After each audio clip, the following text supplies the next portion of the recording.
Ixi, Só aqui eu já contei 4, então começamos por aqui. Aqui tem alguém? Aqui, começar. Já tem ali o microfone, depois você, tá? Você poderia se apresentar e dizer para quem é a pergunta, por favor? Boa tarde. Meu nome é Virgínia. Eu escrevo, mas é romance. Não tem nada a ver com vampiro, mas eu curto o André Bianco. Eu não conheço ainda a literatura das outras, porque não é muito uma coisa que eu curto. Mas eu adorei o 7. Aí não li todos os seus livros ainda, mas estou chegando lá. E eu queria saber de você se você tem proposta para filmar o 7.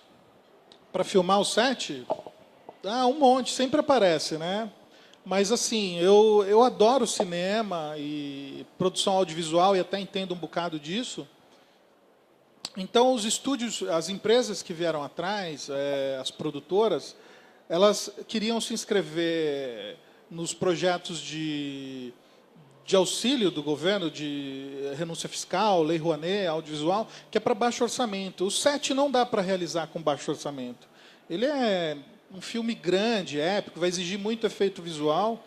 E para ser feito nesse molde que ele foi escrito, porque ele é extremamente visual, porque eu sou um carinha que cresceu assistindo filme, seriado, lendo. Então, a minha literatura reflete aquilo, né, do que eu absorvi na minha infância e adolescência. É uma linguagem bem contemporânea. E, para fazer isso, não dá. Então, eu estou esperando alguma coisa que seja do tamanho dele. Não é chatice minha nem arrogância, porque eu mesmo tenho uma produtora muito pequenininha, eu jamais faria o 7 hoje com os recursos que eu tenho hoje. É uma coisa de esperar o momento certo. Tá? Eu até liberei direitos para algumas produtoras. São histórias que eu sei que dá para fazer assim, em baixo orçamento, como A Casa, como Sementes no Gelo. Uma hora vai sair alguma coisa, pode esperar.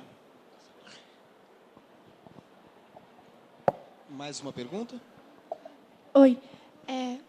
Eu queria saber como que vocês tratam no livro de vocês a personificação do mito feminino do vampiro, porque os vampiros clássicos são sempre homens e no cinema eles são sempre bonitos, sedutores, mas nunca se ouviu falar muito do mito feminino do vampiro. Eu queria saber como que é no livro de vocês. Bom, a maioria dos meus livros tem personagens femininas, né? Então, a personagem vampira feminina é muito sensual, né? Que é uma das coisas que mesmo o vampiro homem tem de marcante. E numa mulher, mais ainda, né? A feminilidade também se traduz por essa sensualidade, né? O lado feminino, vamos dizer assim, é colocar essa paixão, né, dos sentimentos femininos para fora. Então, todos os meus personagens femininas, elas são apaixonadas, elas têm emoções muito fortes, né? A Kaori, que é o meu romance, que é a personagem principal do meu romance, ela é uma japonesa. Então, isso também tem a ver com o que a gente estava falando um pouquinho antes, o André estava falando, como seria um vampiro japonês, né, aqui no Brasil. Porque, assim, acho que é fácil de explicar. Você olha para esse público, você vê tantos tipos físicos diferentes, tantas origens diferentes, que acho que talvez uma das características do vampiro brasileiro seja mesmo ter essa diversidade, né, de ser um personagem internacional. E a Kaori, apesar de ter a descendência japonesa, que parece sempre uma coisa mais contida, né, mais quieta, muito ao contrário, ela é um vulcão, mas por fora ela mantém toda aquela placidez oriental, mas por dentro é um vulcão. Júlia, onde se passa o livro? A Kaori se passa em 2 cenários completamente diferentes em tempo e espaço, porque metade do livro se passa no Japão feudal, começa em 1647 e segue a trajetória da Kaori até 1856, um pouquinho antes do Japão abrir as portas para o Ocidente, né, e se tornar um país que tem um relacionamento mais aberto internacionalmente com outros países, né? Então, ela pega toda a era Tokugawa. Então, conto como a Kaori foi transformada em vampira, até ela conhecer um personagem brasileiro chamado José Calixto, né, que é um pintor que vai parar no Japão e começa a trabalhar fazendo retratos de alguns daimyos, de pessoas importantes. E a outra metade da história se passa em São Paulo, nos tempos atuais. Então, a Kaori, já vampira, vivendo no bairro da Liberdade, né? Ela é uma vampira de programa. Ela seduz os homens, leva para um quartinho no bairro da Liberdade, num hotel, né? E só que o pagamento dela para uma vampira, a moeda é sangue, né? E ela tem esse modo de vida um pouco diferente. E ela encontra um homem chamado Samuel, também como o personagem do André, que é um observador de vampiros que trabalha por um instituto chamado IBF, Instituto Brasileiro de Estudo de Fenômenos Fantásticos. É uma organização que estuda a fauna fantástica brasileira, urbana, né? E ele é um observador de vampiros. Logicamente, acaba cruzando com a Kaori e aí ele se mete numa grande encrenca. Então, vou contando as duas histórias alternadamente.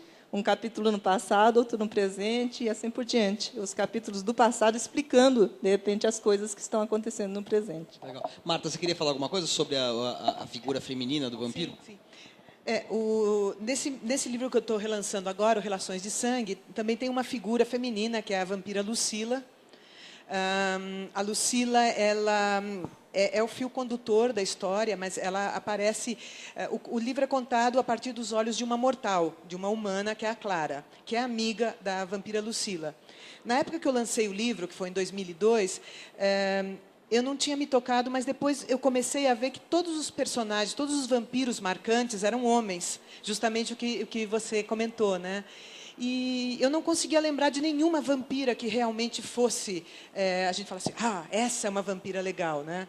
Dos livros da Anne Rice, quem leu tem a Pandora, né? Mas não é um personagem tão marcante assim. Tem a mãe do Lestat, que...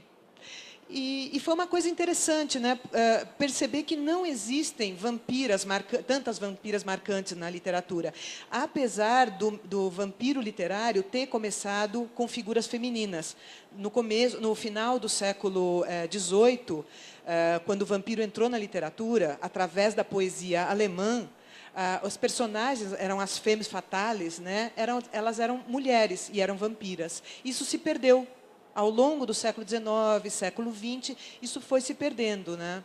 E hoje em dia já tem algumas, mas mesmo assim é muito difícil você encontrar uma vampira marcante. A minha vampira, Lucila, ela é uma vampira moderna, ela vive em São Paulo. A história se passa na São Paulo dos dias de hoje. Não é uma vampira de programa, mas no meu livro tem um vampiro de programa, que é o Daniel, moreno, alto, bonito e sensual. E a Lucila, ela é muito discreta. Ela quer viver a vida dela tranquilamente. Ela não tem nenhuma daquelas dúvidas existenciais. Oh, meu Deus, eu sou um vampiro, fui transformado num ser das trevas e blá, blá, blá. Não, ela está super resolvida, ela é moderna e ela se alimenta principalmente de bandidos. Então, ela sai com o carrinho dela de madrugada, lá com o vidro bem aberto, né? E espera que apareça algum sequestrador. E aí, ela se diverte. Bem, você gosta de vampiras marcantes, eu vou te recomendar, então, o livro Bento, para você conhecer a Raquel. E o Turno da Noite, para você conhecer Calíope e Isabela. Você vai ficar com uma boa impressão. Só vou falar isso. Mais uma pergunta? No caso, não é uma pergunta, é para André Bianco. Eu sou escritora também, não lancei nenhum, mas enfim.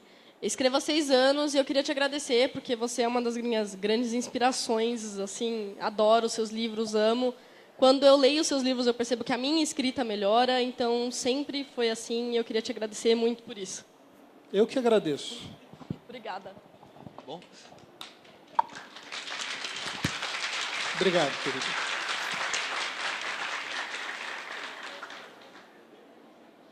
Eu queria perguntar, porque eu também sou escritora, não lancei nada, mas eu curto muito, principalmente você, André, Eu não li todos os seus livros, mas eu estou no caminho. Obrigado. E eu queria perguntar, porque eu também conheço muita gente da minha idade e muitas pessoas que também lançam livros tipo fantasia, vampiros, assim, e eu não vejo muitos disso de autores brasileiros, só muitos mais, tipo assim, americanos, como Diário de um Vampiro, Crepúsculo. E essa onda parece que começou a chegar agora, mas está demorando um pouco para chegar tão forte assim no Brasil, de escritores. Será que algumas editoras têm preconceito de colocar essa fantasia assim? Tinham, mas está acabando. Eles estão percebendo que os escritores brasileiros de fantasia escrevem coisas boas e vendem pra caramba. Então, eles têm uma preocupação com a qualidade, mas uma preocupação que supera, que é o comercial deles. Mas eles estão vendo que fantasia não é um público só adolescente, não é um público... Ela domina no cinema, em seriados, em tudo para TV. Você está vendo até a nossa TV aberta está mudando e se direcionando para esse caminho.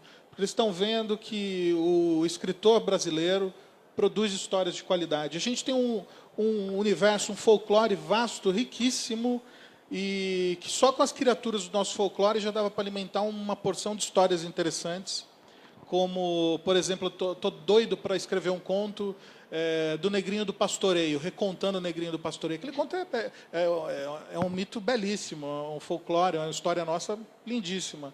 E é totalmente sombria, totalmente dark, né? Tem essa coisa, poxa. Uma hora eu coloco no meu site, ponho no blog, vocês vão ler.